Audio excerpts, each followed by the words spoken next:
Hello everybody, welcome back to Sharon from Vivid Days. We are attempting this candle holder again and blinging it up. This time I've learnt and I am going around now sealing the silver trim and the glass, put your teeth in Sharon, to prevent any resin leaking in there. If you haven't seen the red one that I've created, pop back and see my back catalogue. I should really call these fire and ice because they're at the side of me as I am editing this video and they look lush.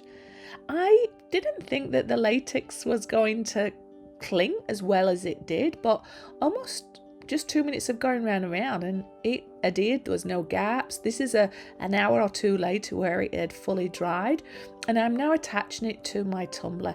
This time I've put some of my florist paper around it, just also to help make sure no plastic sticks to it, because resin comes away from this one beautifully, not so much the bubble wrap.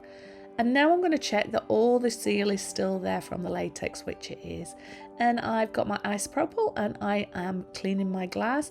And here is the colour choices. But have fun, go with whatever flow or colour scheme you want. Now, can you spot what I did wrong here? I'm merrily going away, very excited, applying my blue. And then I remembered, oh no, I have forgot to put on my tape. So I pause it and I come and add my tape. No harm done. If the alcohol inks had gone there, I could have just got a little bit of the isopropyl and rubbed it off and that would have worked a treat. But I had to pull out my little tumbler there and just wrap it around so it was nice and tight on there. I'm a messy worker, what can I say? The more I can do to prevent clearing up later, the better. I kept this one fairly simple and I rotated between those three colours. I add a little bit of holographic glitter. I was going to add some beautiful jellyfish stickers that I've got, but they were going to have a white border and it would have stuck out terribly.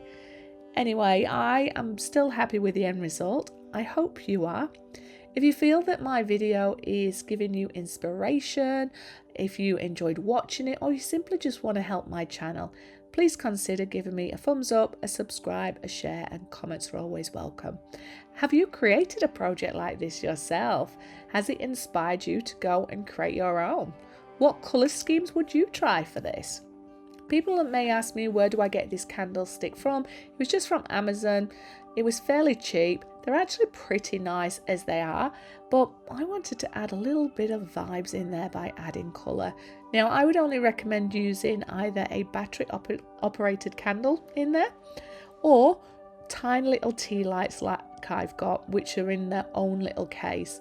And they just add a nice little glow and I love this process.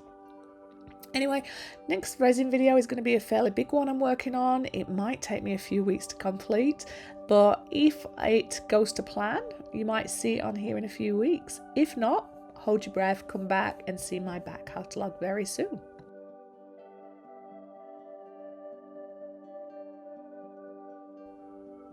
So I am going to love you and leave you to relax. Turn the music off if you don't like the music. If you do, carry on. Pull yourself a cup of tea, a coffee, or whatever is the drink of your choice. If you do want to know more specifics about what I'm using, how much resin I mixed up, anything else like that, make sure you check the video where I did the twin of this one in red, and that will be in the top right hand corner as you're watching it in related videos. But other than that, I hope wherever you are in the world, you are safe and well. I hope that you're enjoying whatever it is that you're doing, and if you are creative, you're finding time to create. I'll see you on the next video. Until then, much love. Bye bye.